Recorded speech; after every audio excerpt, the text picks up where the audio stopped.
Voilà, donc l'enregistrement est lancé. Bonjour à toutes et à tous et un grand merci pour votre présence pour cette conférence sur la découverte ou la redécouverte peut-être pour vous de ces merveilles que sont nos oreilles au quotidien. Effectivement, je parle de merveilles parce que c'est un vrai petit trésor depuis notre naissance, un trésor qui nous aide à communiquer ensemble, mais qui nous aide aussi, on va voir, sur d'autres fonctions qui sont importantes pour notre quotidien. Et puis, bien entendu, je voulais me dire, qu'est-ce qu'on fait quand elles commencent à nous faire défaut? Pourquoi les oreilles que parfois sont fatiguées et qu'à partir d'un certain âge, il y a une perte auditive qui s'installe? Pourquoi il y a des sifflements, bourdonnements? Bien, on va voir toutes ces facettes de l'oreille dans notre quotidien que l'on ne travaille plus parce que nous sommes à la retraite. On va visiter tout ça ensemble ce soir. Alors, je vous propose par à peu près 40 minutes de présentation. Et puis ensuite, bien entendu, 15 ou plus, 15 minutes et plus de questions-réponses pour bien répondre à toutes vos questions au cours de cette conférence. Alors effectivement, notre oreille, c'est un véritable trésor parce que, comme vous le savez, vous avez peut-être lu dans la presse, entendu à la radio, on en parle de plus en plus de l'oreille. Cette oreille repose et nos capacités auditives reposent sur un capital auditif de quelques milliers de cellules, 15 000 cellules. On va voir où elles se situent, ces 15 000 cellules par oreille, ce qui par rapport aux cellules des autres organes du corps, c'est très peu. Et surtout, ces petites cellules, comme vous le savez, vous avez entendu parler, elles sont fragiles. On va tout de suite voir comment, pourquoi. Et effectivement, si on démarre, voilà, vous allez me dire, c'est évident, là, à l'extérieur, il y a le pavillon.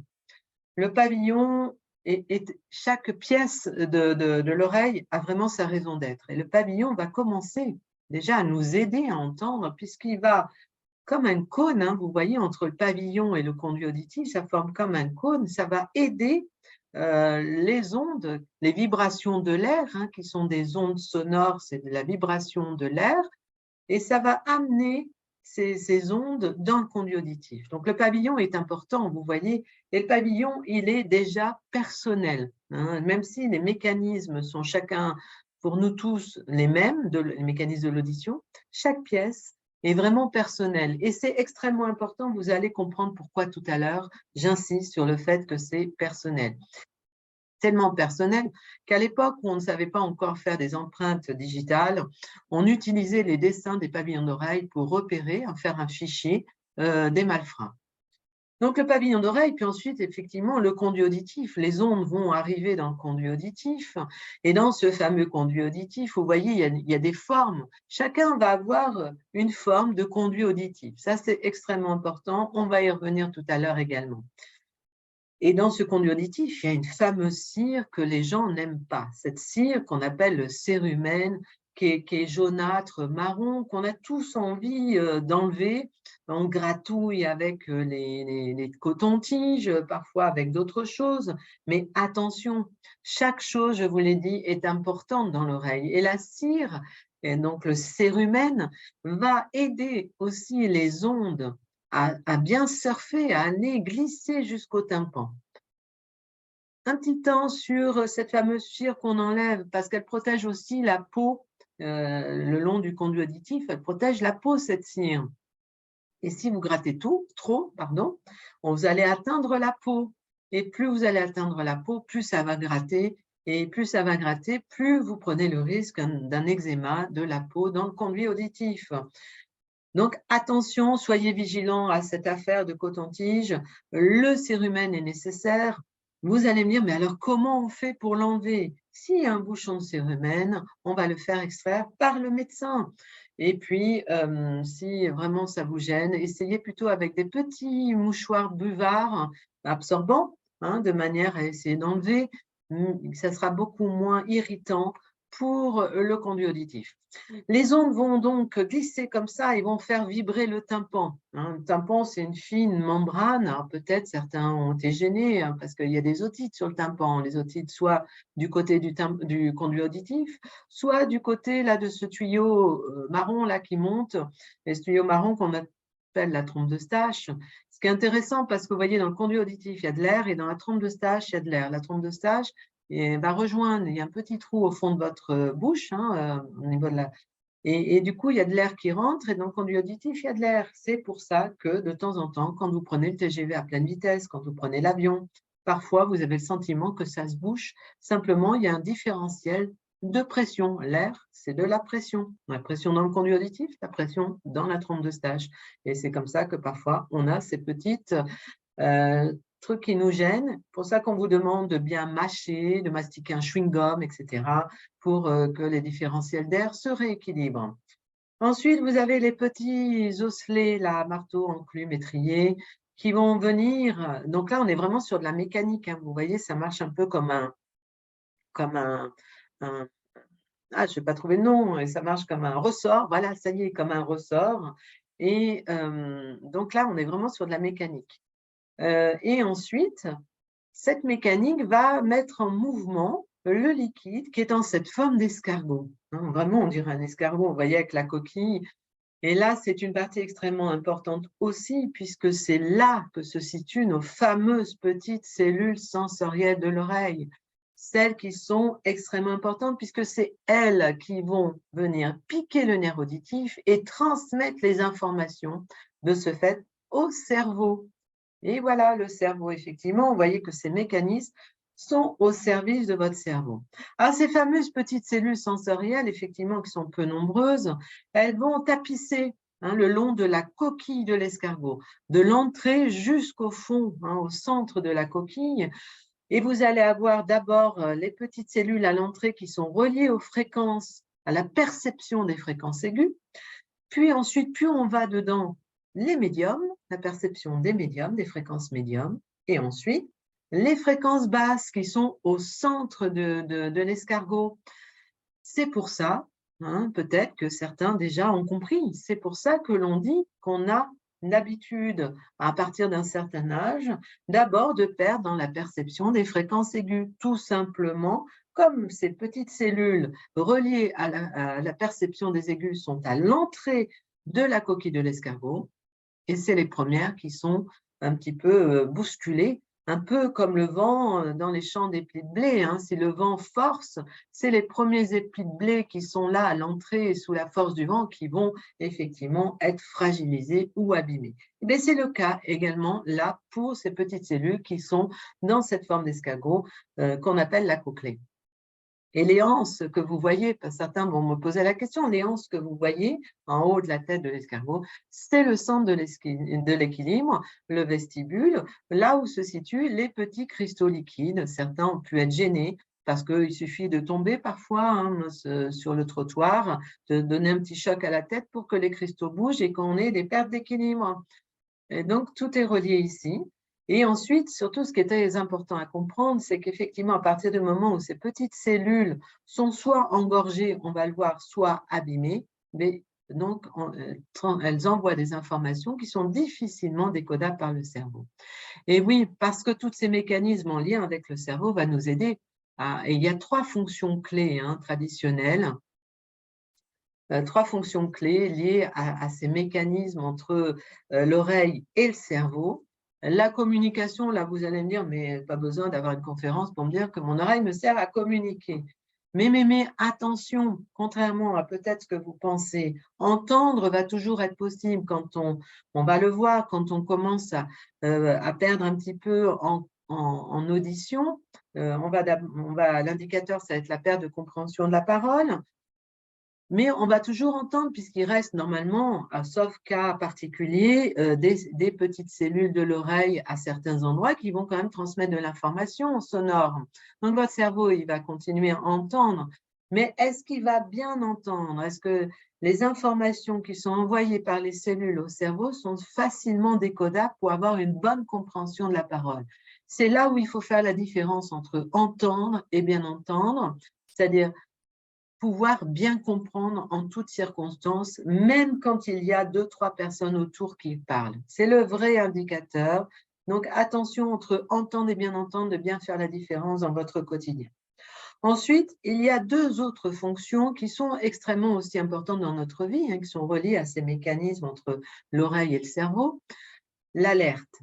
Effectivement, la fonction d'alerte, depuis notre naissance, cette fonction d'alerte s'aiguise grâce à l'oreille. Imaginez, vous êtes à l'extérieur, vous avez envie de traverser dans la rue et il y a du soleil en pleine face. Que vont faire vos yeux? Ils vont fermer les paupières. Et bien, qu'est-ce qui vous reste? C'est l'oreille pour vous alerter.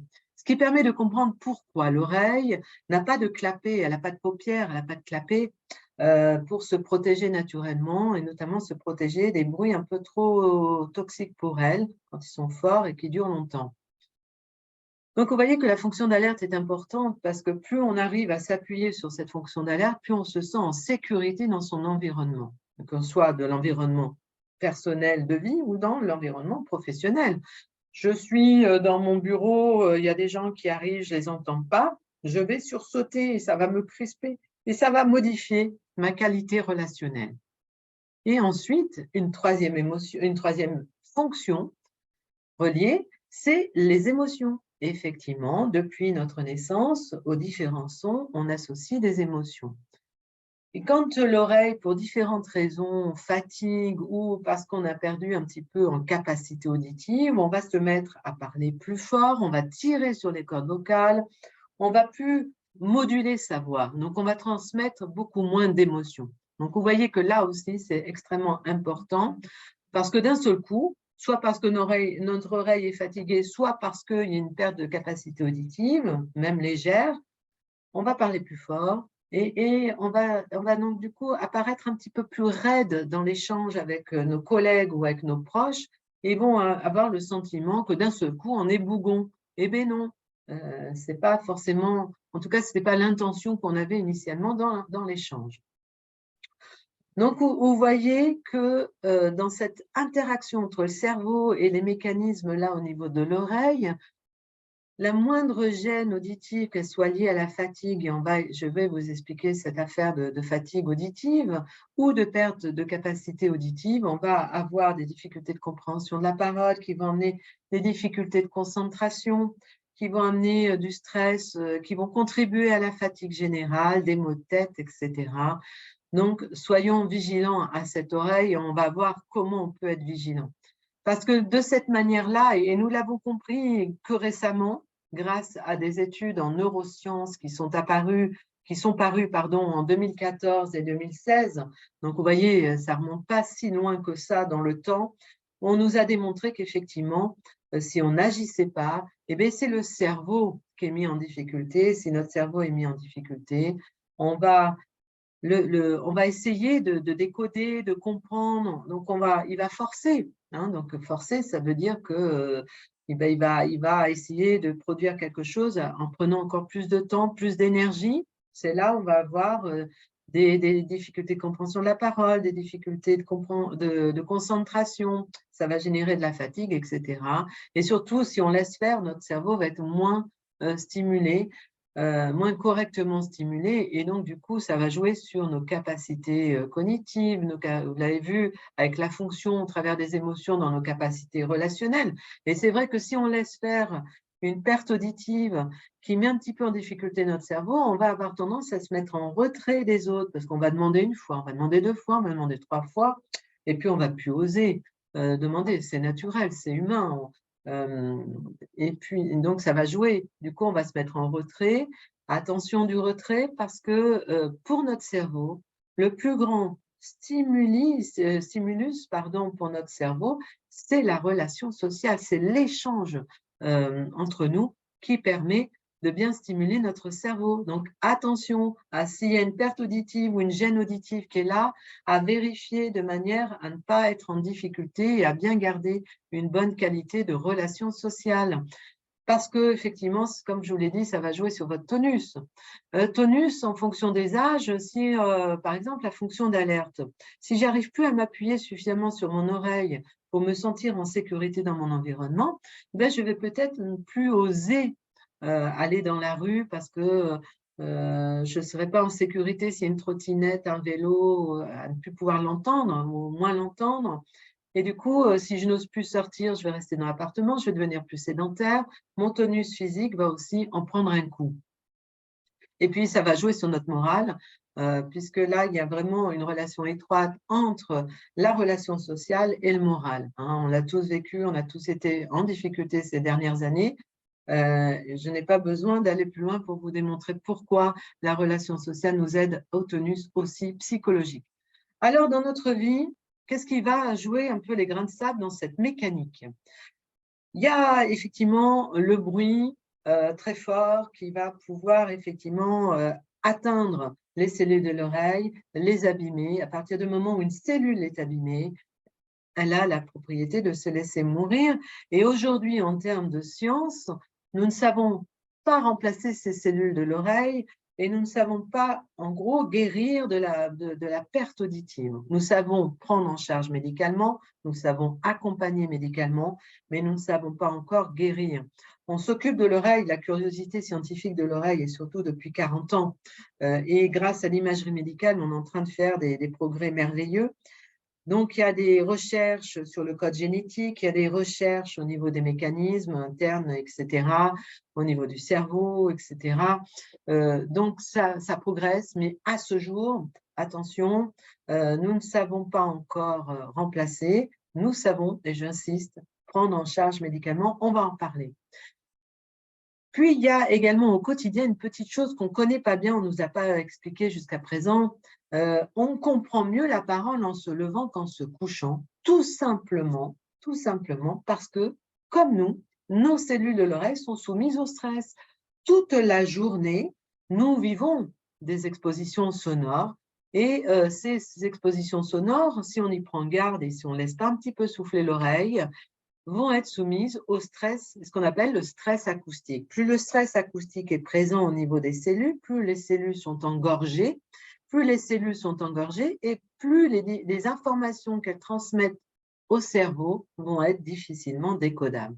C'est ce qu'on appelle communément la fatigue auditive ou la fatigue de l'oreille, qui normalement disparaît si on la laisse se récupérer, si on lui permet de souffler, aller dans le calme sonore. Et puis, il y a un autre phénomène qui est, lui, universel, qui touche une grande part des humains de la planète, qu'on appelle la presbyacousie. Alors, vous connaissez peut-être le terme pour la vue qui est la presbytie à partir de 50 ans, la baisse de la vue à partir de 50 ans. Et nous avons le même phénomène au niveau de l'oreille, qui s'appelle donc la presbyacousie, pour ceux qui font des mots fléchés ou des mots croisés, presbyacousie. Et ce phénomène, il est naturel, je le répète et j'insiste dessus, parce qu'il touche une partie des humains de la planète. Pourquoi pas tout le monde? Parce qu'il y a le caractère génétique, les prédispositions génétiques, comme on dit, qui vont rentrer en compte. Donc, normalement, c'est à partir de 60 ans que la presbyacousie se fait bien sentir avec les difficultés de compréhension de la parole, notamment dans le bruit.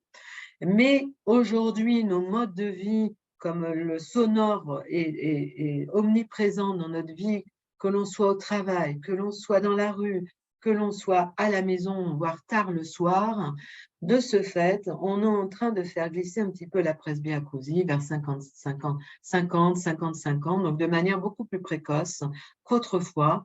Et c'est un phénomène qui est en train de glisser donc. Donc, il faut être extrêmement vigilant en amont pour ne pas provoquer le caractère génétique, la prédisposition génétique et faire en sorte que la presbyacousie s'installe un petit peu plus tardivement.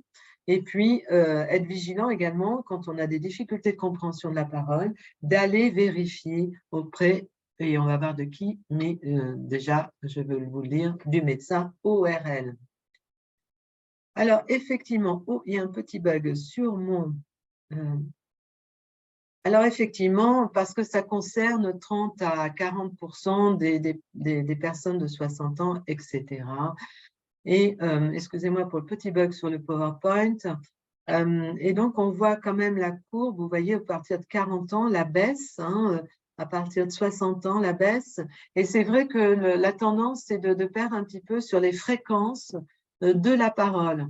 Et donc, ça veut dire que c'est pour ça qu'on est en difficulté de compréhension de la parole.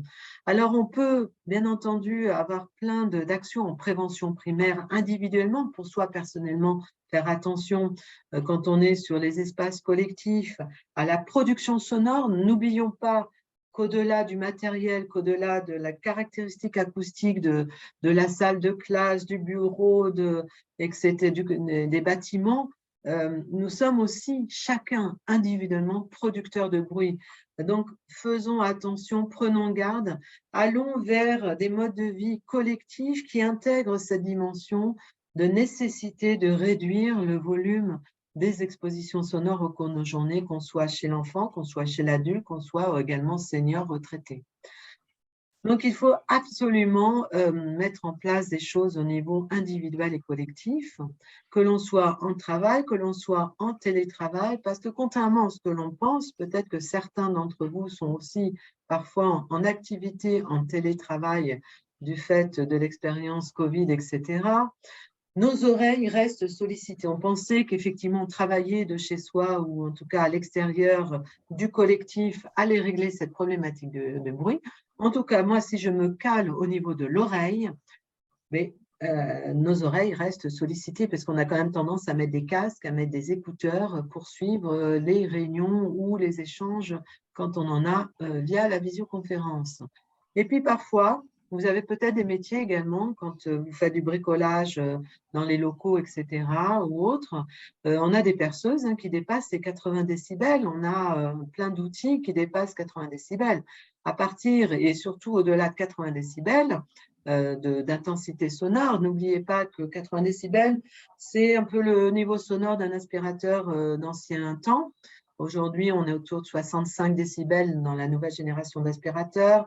Les nouvelles générations de lave-linge, on est vers 50-55 décibels, ce qui est équivalent également au volume sonore d'une conversation à deux personnes, trois personnes pour 50-55 décibels. Donc, vous voyez que ça va très vite. Le calme sonore, pour que vous ayez un repère, c'est 30-35 décibels max.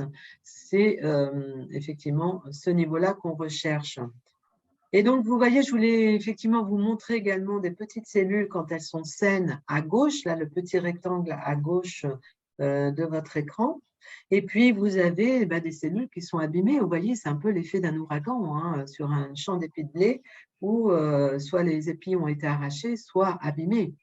Donc, soit à cause de traumatismes sonores aigus, soit à force de traumatismes répétés. C'est-à-dire que, voilà, j'ai fait de la perceuse, je refais le lendemain, je refais quelques semaines après sans protecteur.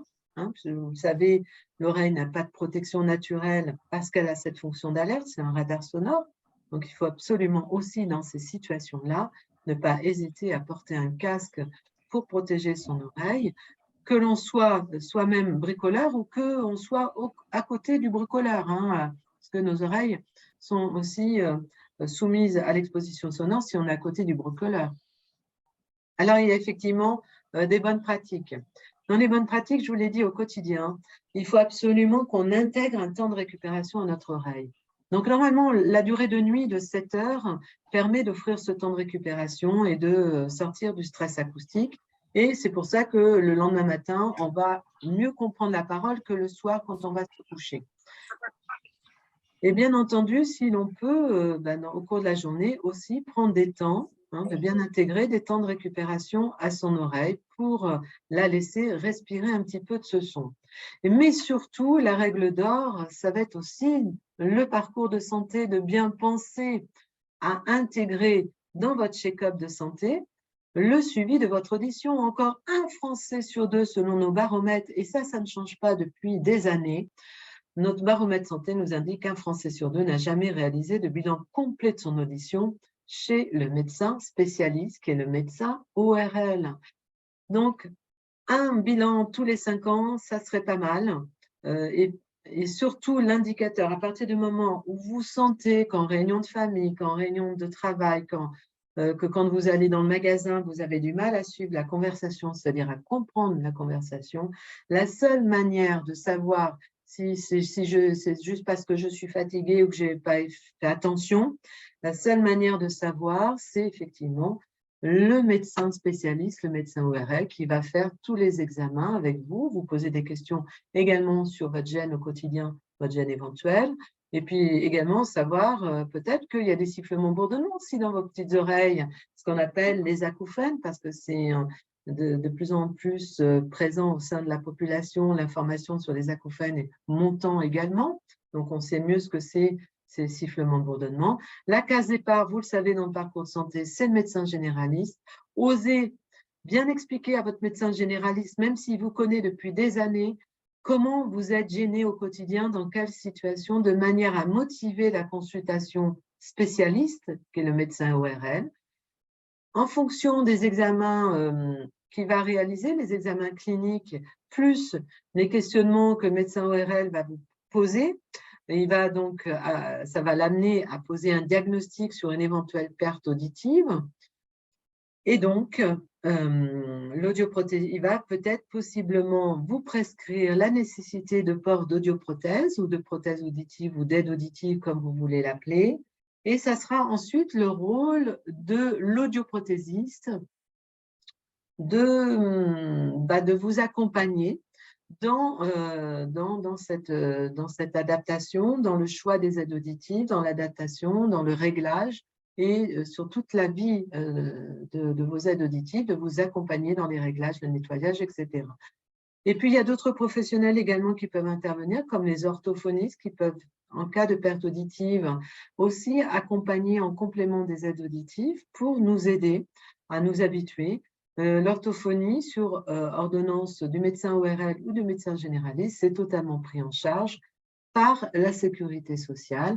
Et il y a également d'autres professionnels que les orthophonistes, ça peut être aussi les psychologues diplômés d'État, les psychologues professionnels, parce que parfois, effectivement, quand on prend conscience de notre difficulté auditive, de notre perte auditive, etc., en fonction de nos vécus, de notre philosophie de vie, on peut aussi mal le vivre, mal le prendre, plus tout ce qu'on a véhiculé collectivement de négatif sur la perte auditive, sur les aides auditives, qui restent encore un petit peu moins admis que porter des lunettes.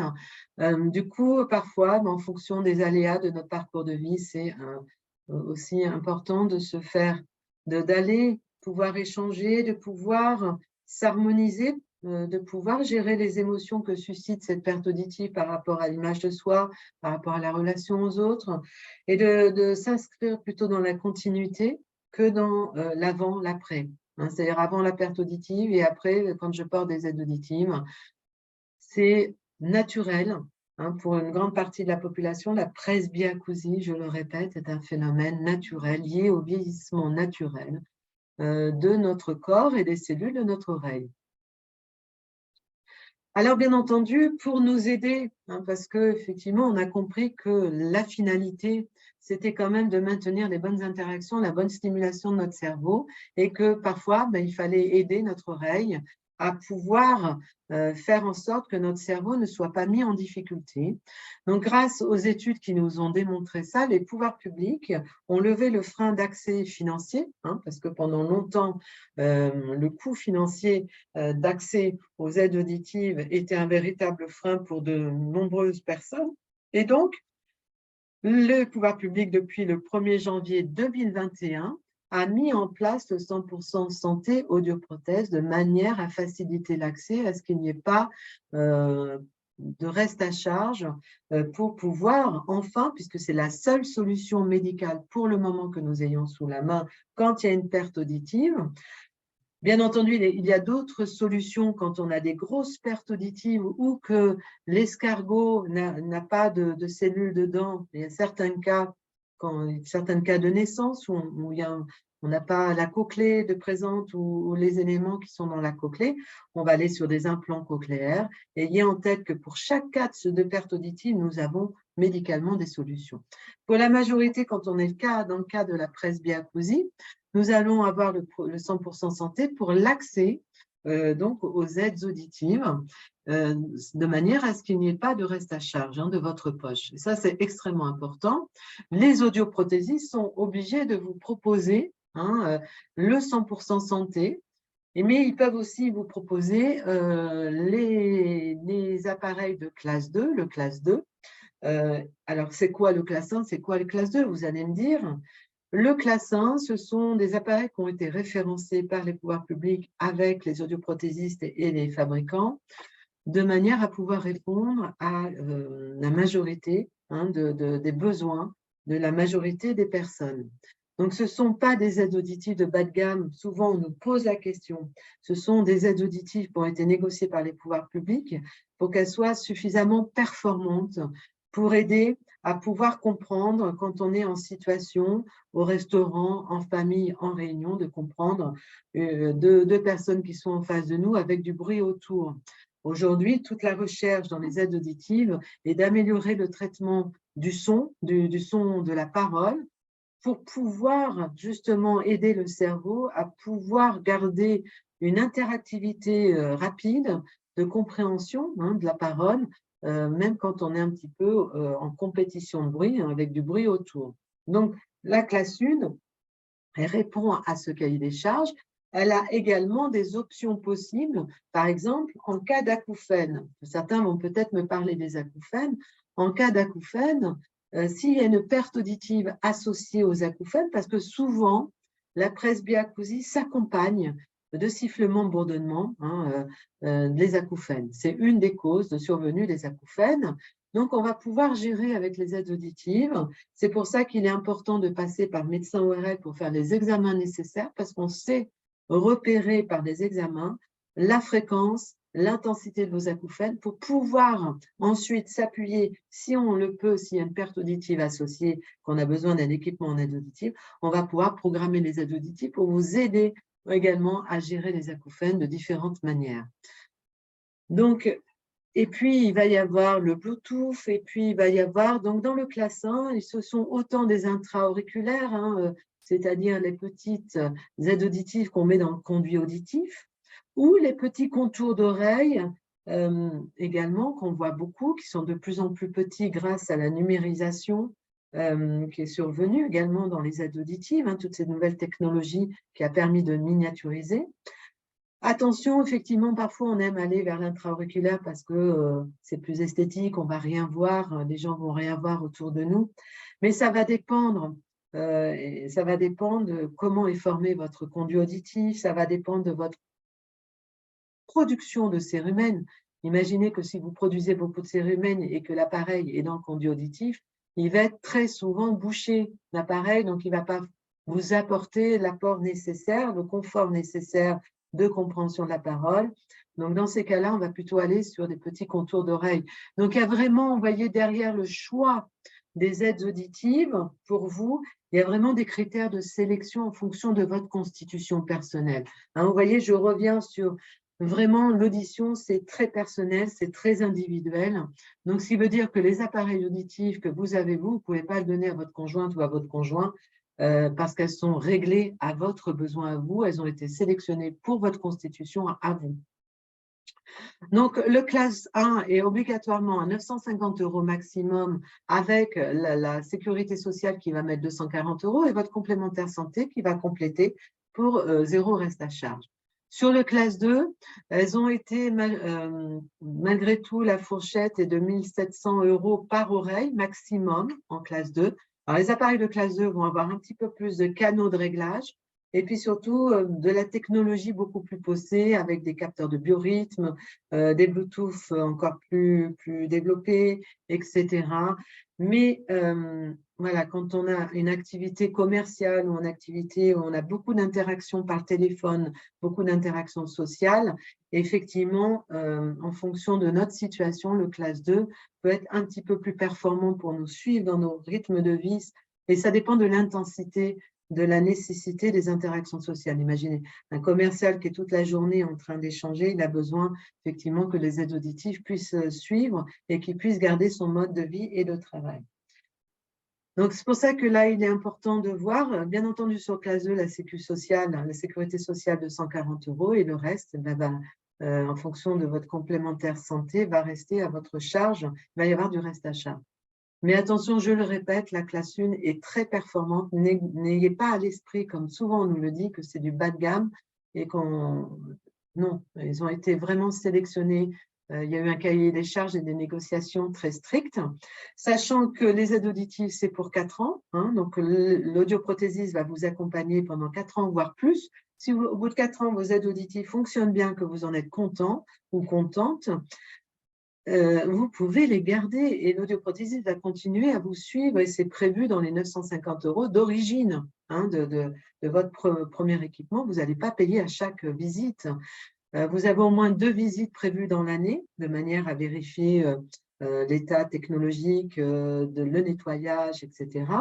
Et puis, entre ces 2 rendez-vous, au moindre sensation de perte de confort, de compréhension de la parole, n'hésitez pas à retourner, c'est prévu dans l'accompagnement et vous ne payerez pas à la visite. C'est vraiment dans le prix de 950 €, c'est tout englobé sur la durée de vie de vos équipements.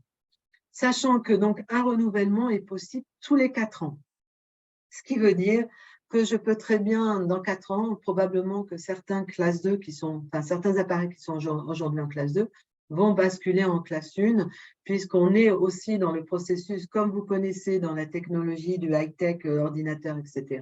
Il y a tellement d'évolutions que vous voyez bien que les générations comme ça évoluent, etc. Donc, et comme vous pouvez très bien démarrer par un intra-auriculaire, et puis dans 4 ans ou 5 ans, basculer sur des contours d'oreilles. Donc, vous voyez, tout est adaptable et tout est surtout très, très individualisé dans notre oreille, même si les mécanismes sont les mêmes. Nous ne perdons pas au même endroit, nous n'avons pas les mêmes conduits auditifs, etc. Donc, il est extrêmement important, vous voyez, de bien prendre en compte ces spécificités au quotidien, de bien intégrer des temps de récupération, que je sois équipée en aides auditives ou non, mon oreille a besoin de souffler. Et puis, également, de consulter. J'ai la moindre indicateur de perte de compréhension de la parole à tous les âges de la vie, je consulte. C'est la seule manière aujourd'hui d'objectiver la situation. Quand vous voulez savoir si vous avez du diabète, du cholestérol ou si tout va bien, vous faites un bilan sanguin, bilan dentaire tous les ans, vous vérifiez naturellement votre vision et là encore, sur la vue, bien entrer dans le suivi de vos équipements également. La vue, s'y progresse, donc de bien aussi régulièrement faire vérifier par votre opticien ou l'ophtalmo. Et l'oreille, c'est pareil. On a moins l'habitude, mais en tout cas, on demande aujourd'hui en santé publique à ce que ce réflexe d'intégrer dans son check-up de santé l'oreille est extrêmement important, et surtout au quotidien pour vraiment garder toute cette merveille de cette mécanique entre le cerveau et aider le cerveau de bien l'intégrer. Attention aux expositions sonores, aux casques, aux écouteurs à longueur de journée. Vous avez compris, l'oreille, on la fatigue. Plus elle fatigue, si on laisse une fatigue chronique de l'oreille s'installer, les cellules peuvent lâcher à un moment ou à un autre. Donc, il y a le bruit, l'impact du bruit très fort qui peut l'abîmer, mais il y a aussi cette fatigue répétée à cause de nos modes de vie qui vont aussi la fragiliser. La fragilisation va se signaliser soit par des acouphènes, soit par la perte auditive ou les deux. Hein, donc, attention, on a des moyens d'agir et puis surtout, pour la santé de votre cerveau et de nos cerveaux à nous tous, ne pas attendre de vraiment que les difficultés de la compréhension de la parole soient très installées, parce que donc notre cerveau aura pris l'habitude d'être moins stimulé et d'un seul coup, on va équiper et du coup, on va chercher à restimuler et c'est là où la phase d'habituation est un petit peu plus complexe, un petit peu plus longue. Et puis surtout, on n'aura pas, pendant une durée, on n'aura pas stimulé le cerveau comme on aurait pu. Donc, il en va aujourd'hui en santé publique de la santé du cerveau. Toutes les recherches sont orientées aujourd'hui en travers de l'audition pour la santé du cerveau. Les aides auditives, la recherche dans les aides auditives sont orientées pour aider le cerveau. Voilà. Donc, c'est vraiment les messages de santé publique qu'on souhaitait vous faire passer avec la MAGE ce soir, votre mutuelle, de manière à voilà, prendre l'habitude de bien prendre en compte votre oreille, qu'elle fonctionne bien ou qu'elle commence à faire défaut ou qu'elle fasse défaut, ou que vous ayez peut-être déjà des aides auditives. Et je vous le dis, il y a 40% des humains de la planète qui sont sujets à la presbyacousie de manière naturelle, liée au vieillissement naturel du corps humain et des cellules. Donc, vous n'êtes pas seul et c'est un phénomène naturel. Alors, peut-être que certains ont entendu dire que oui, c'est normal compte tenu de mon âge, mais il n'y a rien à faire. Non, ce n'est pas vrai. Aujourd'hui, en santé publique, nous insistons sur le fait Oui, médicalement, nous ne savons pas guérir, mais nous savons prendre en charge et vous accompagner pour garder la bonne stimulation de votre cerveau. C'était les messages clés qu'on souhaitait vous faire passer. Je vous remercie de votre participation. Donc, nous allons ouvrir, hein, comme je vous l'ai dit en début, je vais arrêter l'enregistrement et puis vous laisser poser les questions, soit dans la conversation, soit vous pouvez également mettre votre micro et poser la question que vous souhaitez sur les acouphènes, sur la presbyacousie, sur la prévention au quotidien, sur les casques de musique, etc. Merci beaucoup à vous. J'interromps donc l'enregistrement pour le replay.